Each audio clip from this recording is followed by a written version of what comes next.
all right, so we're gonna get into some Netflix shows now. Two in particular that a lot of people like I saw were talking about over the past few weeks on Netflix, right? So while I was trying to play catch up on Chernobyl and When They See Us, which I did see and I absolutely love, top 10 for Yep. sure. Really loved Yep. it. And yes, I did watch the Ken Burns documentary, the Central Park 5 after that.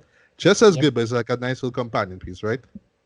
But yeah, so Netflix put out a psychological thriller slash horror, if you will, called The Perfection, right? I'll start off with that. And then I'll jump into the romantic comedy, Always Be My Maybe, right? So, Right. Perfection. What is Perfection about? Essentially, it's about this cellist, right? And what happened is that her name is Charlotte, sorry, right?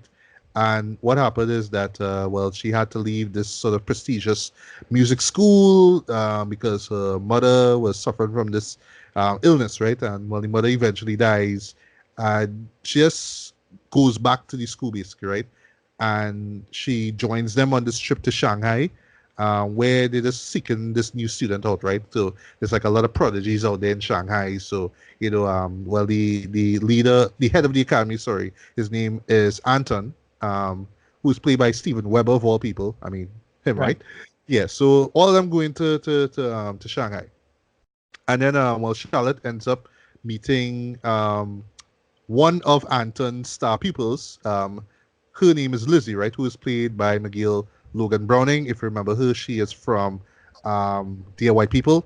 Right. She was she was the lead character in that show, and they just kind of hit it off. Like basically, they just really in awe of their talent and skill. You know what I mean? And they kind of develop this relationship, which yes goes into the sexual direction basically, right? Right. And then from there it's just like, well, all right, well, we're together, let's live off the land a little bit, let's travel around Shanghai and see what it has to offer, right? So they do that, and then well, they end up going into this bus, and then suddenly while they're on the bus, Lizzie starts feeling sick, like horribly sick. She's talking about her head is hurting and her brain is frying and her stomach is you know peeing and whatnot, and she's puking and all that kind of stuff. And it looks disgusting, right? But yeah, and of course, Charlotte's like, "What the hell going on?" And well, the guy who driving the bus basically that kind of chases him off the bus, right? But it's a guy. One of the passengers tell her that there's basically this town, if you go, it might take like a few miles, if you go there you'll get help, right? There's a doctor that will help you out, right? So while she's there, of course, Lizzie's still in pain. She's screaming, she's cursing, and all that kind of stuff.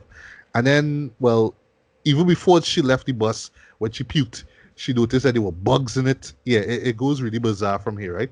Right. And she looking at her arm and it's seeing like the imprint of bugs crawling inside of her arm and all that kind of stuff. So Charlotte just say, look, if you had to get rid of that, there's this little shiny chopper that I end up A methodic. I won't say borrowed. She acquired from, well, they will buy this Chinese chef basically. So she stole it, right? That's all I'll say. And yeah, take your arm off, right? But not to reveal what happens next, because that's where the real twists and turns actually take place.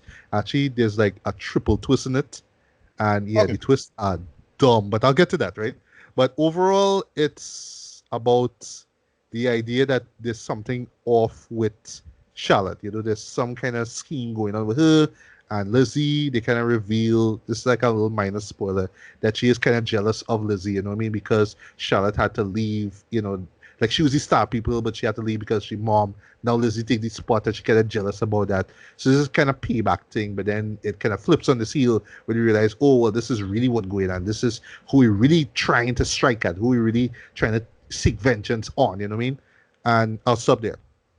Okay. So I saw the trailer for it. It looked messed up. It looked kind of like kind of intriguing. You kind of warning what the hell going on, right? And that's what drew me into it, right? So I'll get the good out of the way. The acting for the most part, especially for the two leads, pretty good, pretty good. Alison Williams, Logan Browning, they have chemistry together, haha.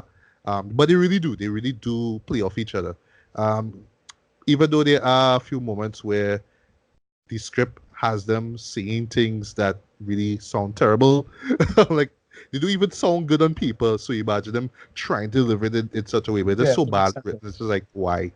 They deserve better because they really do have a lot of talent, especially Logan. Like, yeah, she is a promising, actress that I really want to see her do greater things than this film here. And last but not least, as far as good things go, I would admit the cinematography and the direction at some points, they were spot on. They were really well handled. Especially with the Shanghai-based scenes. I thought that there was some great shots of the city, of the country, and all that kind of stuff. And yeah, it is really well shot and all that. And now we got to get to the bad boy because here's the thing, right? So there's gonna be like you could either look at the show in two ways, right? Like let me just get the obvious out of the way. This is Right. schlocky, right? But in my opinion, there's good schlock, as in it's Well, schlocky, yep. it's trash, but it's my kind of trash, right? Like Right. there's your quote, and then there's bad schlock, whereas all right, you're trying really hard to be edgy and schlocky, like oh my god, WTF, but the story makes no sense. The characters doing things that don't make no sense, and it's Right. just like this pathetic attempt to shock me. You know what I mean? To really get under my skin, basically. And yeah, unfortunately, this is where the perfection fits in. Okay, so let's focus on the relationship between Charlotte and Lizzie, right? So no, they don't play it off in a sleazy kind of way, right? But I imagine if a movie like this came out, say in the 70s or the 80s, right? They would have like real play this off as, oh my god, this is so edgy, like these young girls and they're lesbians. Ooh, you know what I mean? But Right. we live in an age where no, Yeah, that makes that's sense. yeah, like that kind of thinking, is all is a thing in the past. You know what I mean? So, but I don't know. While I was watching the show, I was wondering if it was trying to be a little too edgy. You know what I mean? Like if they were trying to harken back to like those old 70s, grindhouse films like that. You know what I mean? But then again, I was wondering, but why do why go through all the hassle for a movie like this? You know what I mean? But no, you want to play it off like, oh, what it is we seeing isn't what's actually going on, and is it in Charlotte's head or is it in Lizzie's head, and is she going crazy and all that kind of stuff? So you want to play Black Swan all of a sudden, like this is like the perfect show to make reference to, because yeah, that's what you're going for. They're really trying to be like this wannabe Black Swan, where it's not just about this climb to become the best, you know what I mean, by any means possible. You want to make it real dark and twisted and messed up, right? And that's what they're going for here, but it's just with disastrous results now. And the fault really is on the script, boy, because yeah, the script just makes little to no sense. Like the setup is good, don't get me wrong, setup is good.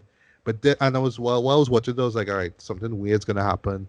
Okay, something weird's gonna happen. Now, okay, no, nothing. All right, and then Gil started to get sick.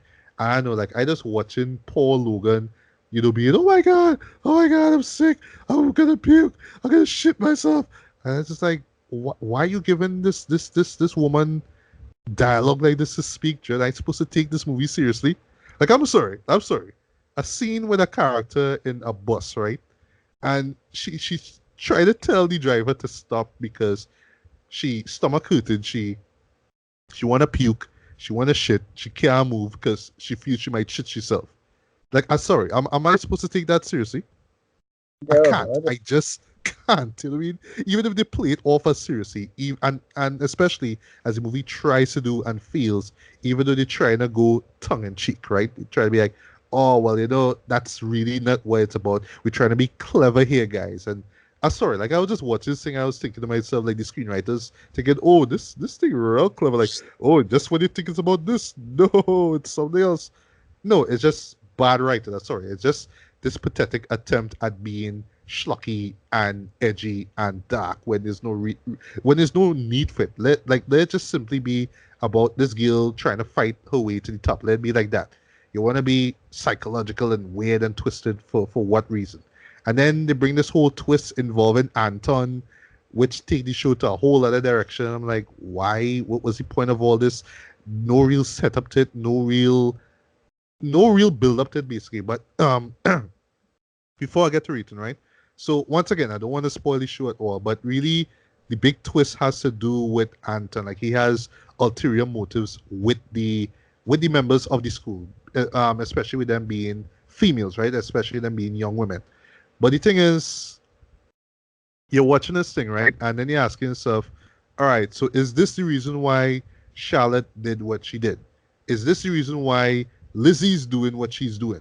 Why they couldn't have just join and then go after Anton? Why they had to go through this elaborate scheme to try to, hurt the other person just so they could be like, oh well, the real person, the real villain in this is Anton. Let's go after him now.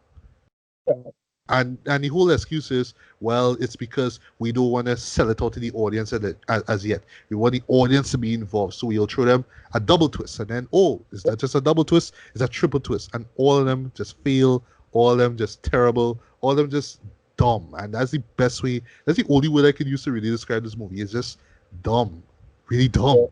And it's a shame too because you just have great talent on screen, even Steven Weber. You know what I mean? But it's just trying to be schlocky, trying to be like this 70s, 80s thing. But I mean, it's like you don't even have, it's not even clever, it's not even intelligent enough to know what it's riffing off and know how to riff it off. Getting into rating now, I was thinking about this, but like I was thinking I could have give it a 2.5, you know what I mean? If you want to see it, see it, you know what I mean? You might have some fun from it. It might be that sort of like this dark, delirious fun flick you might have. It might have fun with the twists and all that. But the more I think about it, and the more how the twists just come together, and how nothing in the show really add to anything, not of meaning, but just of actual sense when it comes to what is set up. Sorry, I had to give this a strong 2 out of 5, man. I want my money back from this trend. This is not like one of the absolute worst. This is not the worst thing I've seen for 2019 thus far. But yeah, this is one of the dumbest shows I've seen all year. I don't mean dumb as in, oh, well, it's dumb, but I can enjoy it in a kind of sleazy kind of way. It's sleazy, yes, but it's sleaze done in like this really half-ass way, you know what I mean? And not in an intelligent way neither. I really don't know how Rotten Tomatoes could give this thing a 75%. Like, they give this positive reviews, but I don't know. I just watch this, I'm like, nothing in this thing make any sense, right? Nothing. The twists make no sense. The character motivations, yeah, you can kind of get into it, but what they do, the actions, make no sense at all. And then the twist was just downright just ridiculous and just, it's like you're just insulting the audience here. But yeah, talk too long about this, man. Strong 2 out of 5. Skip it.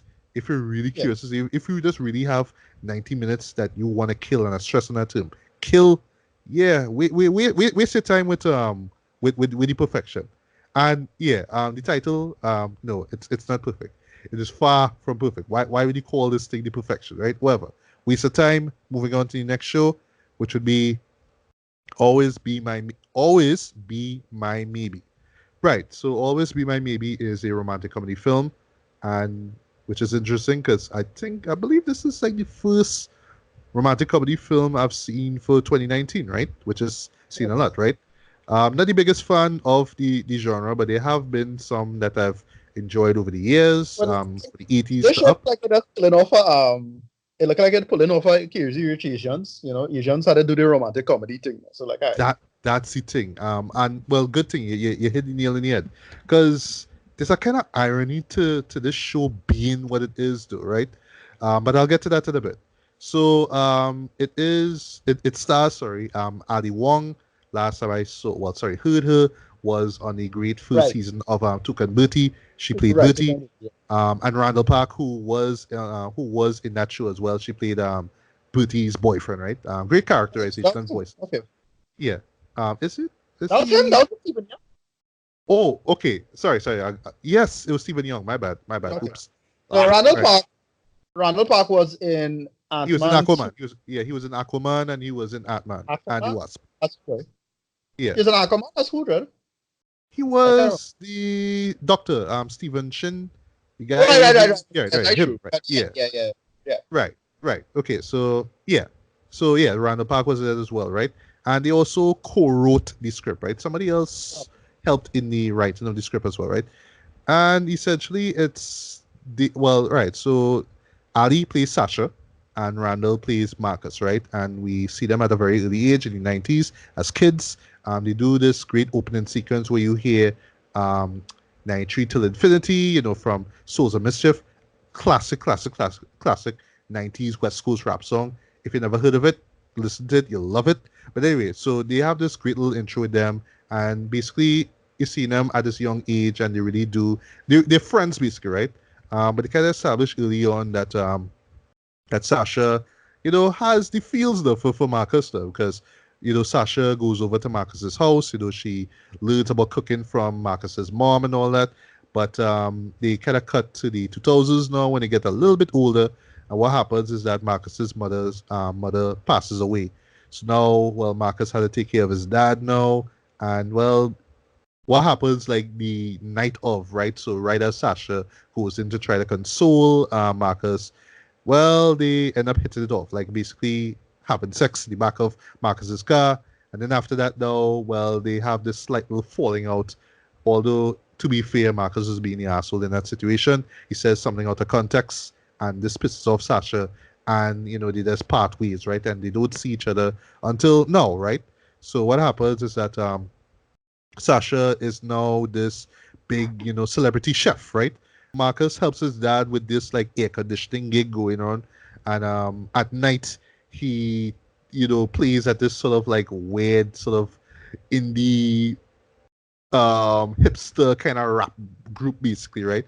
And they play at this bar basically, right? So that's his little creative gig now, right?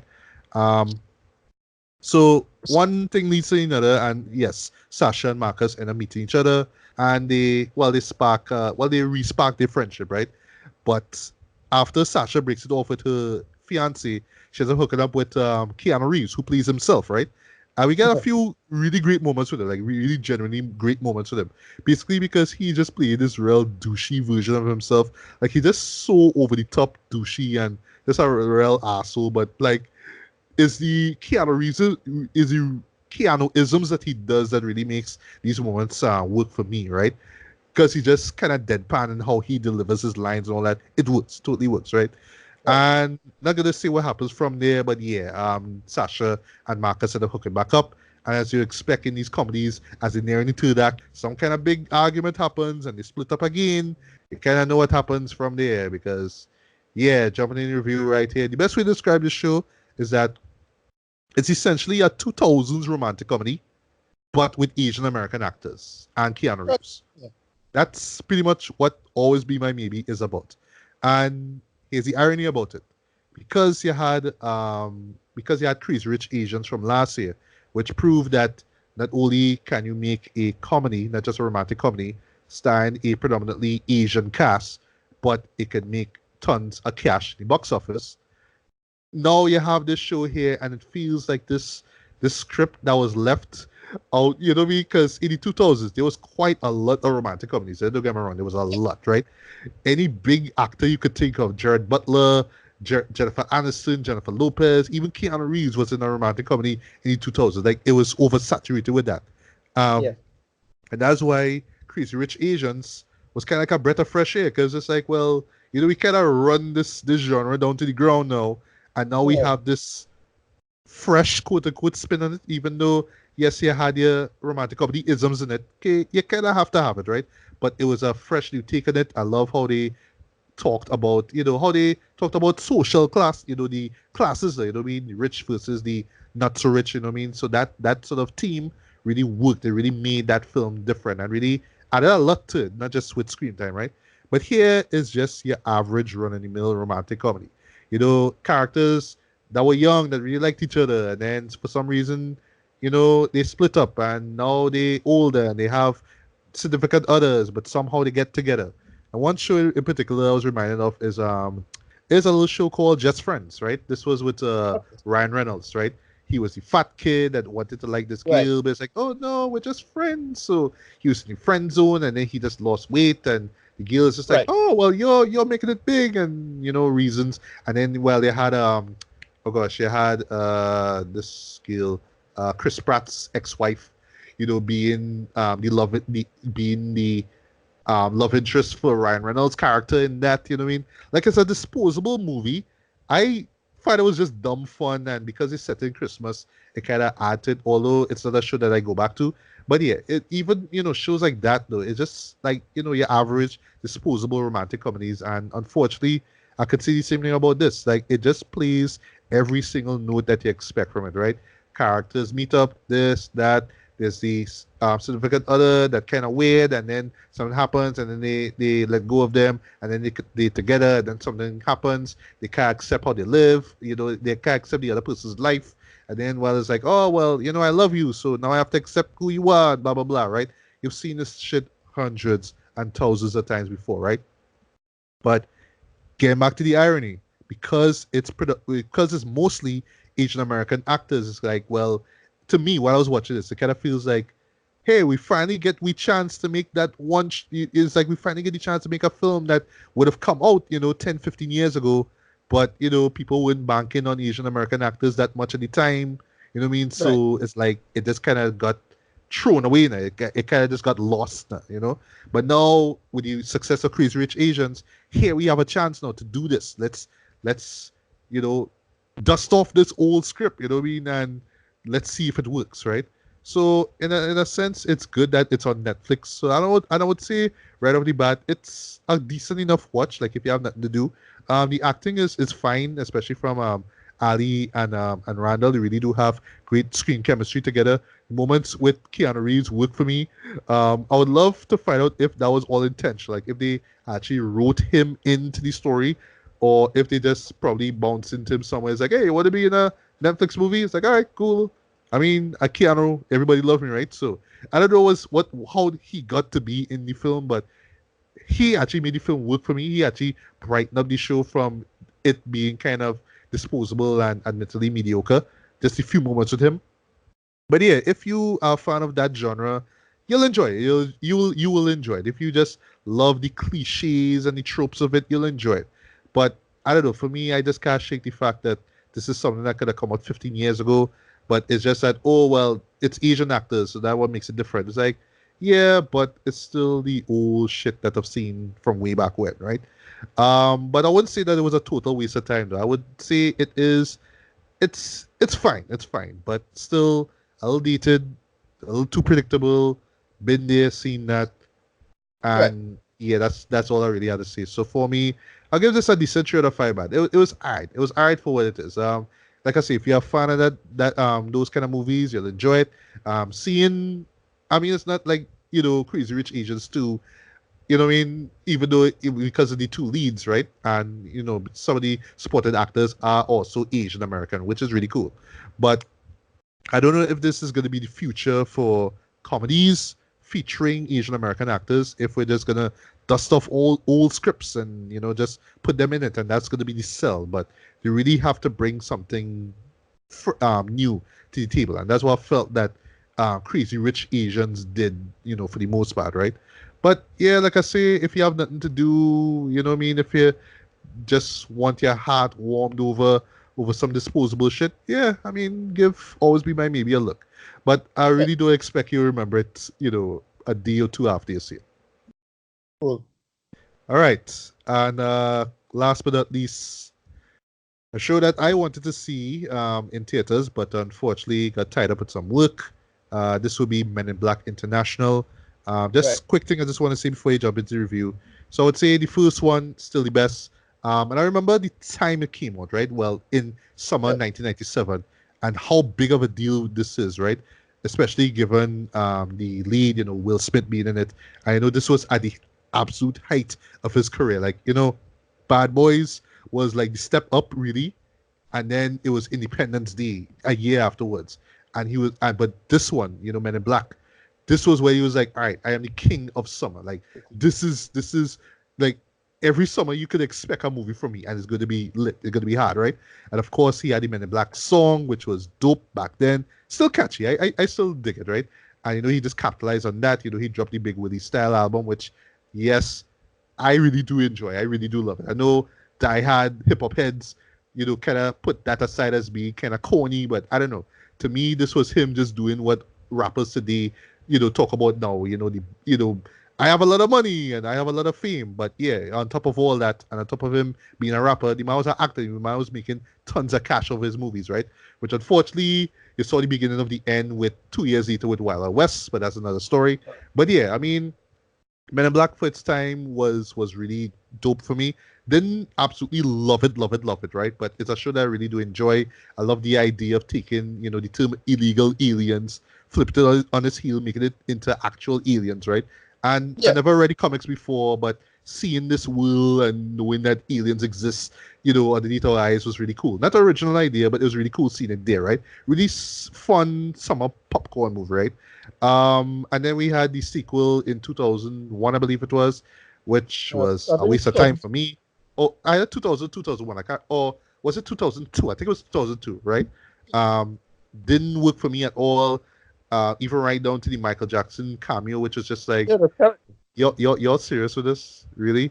Even if Yeah, the man call, Barry Sonnenfeld or whatever his name directly and say, I want to be in your Men in Black movie because I love Men in Black.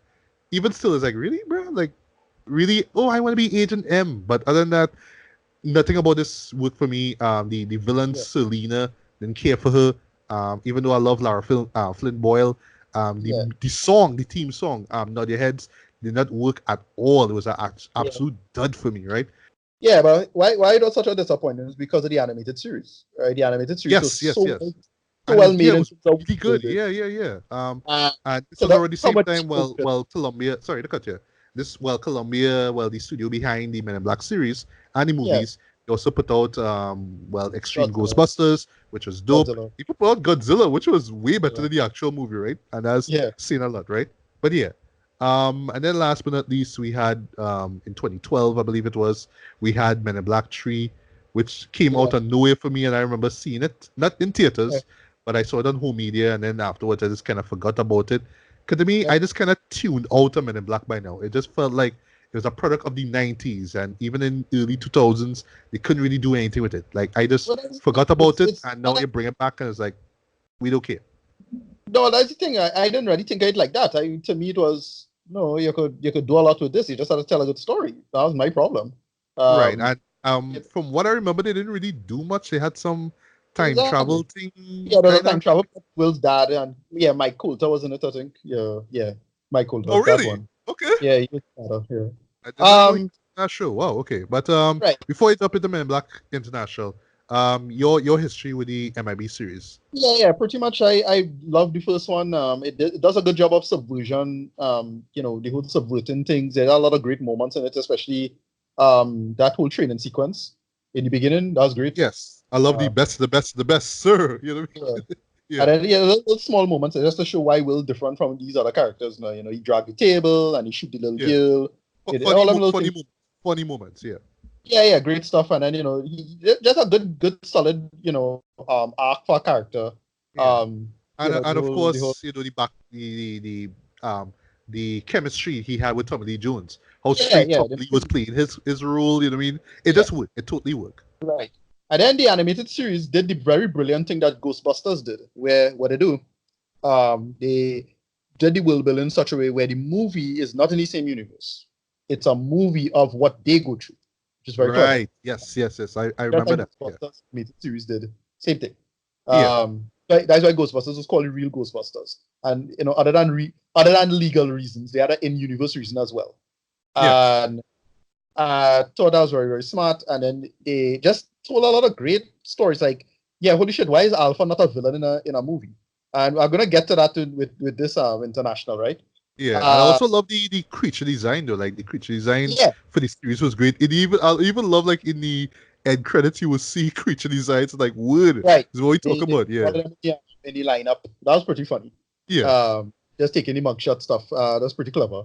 And yeah, it was just good world building, good characterization. They did the thing. Oh God, I forget the girl's name, but she was Agent L. Oh, She was supposed to be right. Agent L, Yeah. but she didn't. But the actress, she career never really do much. Unlike after Dogma, she never really do anything after Dogma with Kevin Smith. Oh yes, And that's she true career like though. she should have Yeah. been in. No, she just never get called back in Men in Black 2 now. Yeah. And then but she was like a mainstay in the animated series. So yeah, the Yes. movies was the two sequences are terrible. Waste of time is shocking that they can't just fucking just borrow from the goddamn animated series. Like just do that. Whatever. I know. Uh But I think well, just to talk briefly about two. The thing that I really didn't like about two is all right. So in the first one, um, Jay, Well, right? it's the same Yeah, story. JJ wanted to have his memory erased with the neutralizer, right? Right. You know, years gone. And now in two, it's just like, well, it's a sequel, so we have to bring him back. You know what I mean?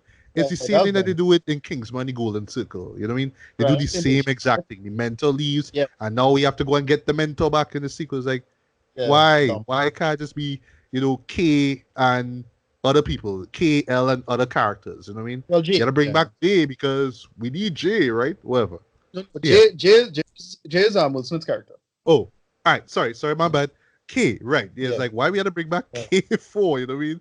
It's like, Yeah. K don't want to be part of this. Although it did Right. have a really good moment in Men in Black 2 with him at the post office. That was actually Right. the one of the highlights in the show, right? Cool. Right. Yeah. Anyway, it does is the whole thing. So um, you know, the sequel sucks. I just kind of ignore them. And then I heard this movie coming back, so I was thinking, all right, so we probably gonna get again. They're gonna follow Ghostbusters, so they're gonna do the Ghostbusters 2016 thing where it's not gonna be so bad. It's gonna do its own thing, but it just gonna just be a kind of letdown and disappointment overall. And essentially a remake of the original, right? Kind of, not really. It does its own thing, right? That is I can in good conscience say it's a remake, much like, and that is basically what we got. It's basically Ghostbusters. Well, they kind of follow the Ghostbusters franchise 30 now. This new Men in Black movie is not that bad. Actually had fun with a lot of moments, but they just didn't use what they kind of do with it.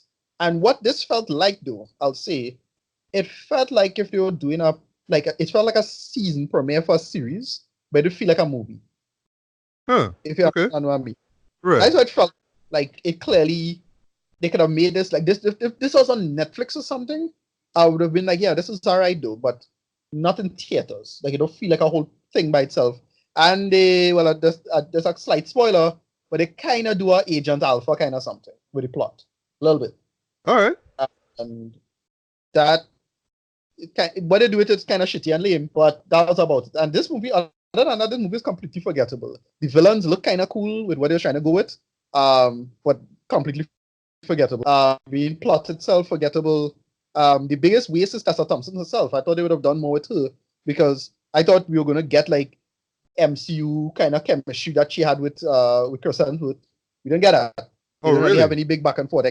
They had a lot of scenes together, but they didn't do anything with them together. Like nothing funny or well written or anything like that. Right. And that is about it. I mean, they didn't have anything to go with. This was a weak one overall. Right. Well, here's the thing though. Like we were supposed to get Shaft out here, but I guess the powers that be down here, smelt the bullshit because this and Men in Black International getting some really bad reviews though, especially with them being sequels. Pretty much. They kind of just completely waste the premise with this. It's again not a bad story per se. It's just it feel like it's a TV show. Like if this was in a cartoon, like all right, it would have been like a mediocre episode of the cartoon. That is it. Right. But it wasn't like nothing special. Like it had so many smarter episodes and smarter writing in the cartoon. And this is what don't get me. Much like with the DCU and them, like dog, you have a fucking cartoon that had a ton of great ideas. Just watch like a handful of episodes, borrow from that. It's not hard. You can't do that. So however. It's weird though. It's not like the cartoon is so separate from everything else. But like you don't just have to watch the first 3 movies. Watch the series too. Yeah. It's the same thing. It's the same thing. Get this. It's like you have good writers behind the material who understand it and did a lot of hard work in terms of world building. Take from them. Is there any reason that it's taken from them? What is that some secret reason like with some I don't know, it is like some union writers union reason or something like that where they write the script, but if the script too similar you could sue them or something like that. That's the only thing I could think of. That's the only plausible explanation that you could say. Why is he not borrowing from the goddamn cartoon? The cartoon had so many good ideas. Whatever. Rated. What will you give it? CC8. That's a straight CC8. Where I would have gone to see it anyway, but didn't. It's not the worst thing ever, but it's just I don't think it's that bad. They just didn't do anything with this. They didn't do anything with Tessa Thompson. They hardly did anything. Like Chris Hemsworth had a couple okay lines, but again, nothing special. Action sequences, forgettable. The actual impetus for why these stories take off in the first place, kind of dumb. Like when they had a big like reveal at the end with a certain character and what Tessa Thompson meet a character in the beginning and that have a payoff in the ending. That's kind of shit. It's like, oh, that's what they do with that. Okay, next.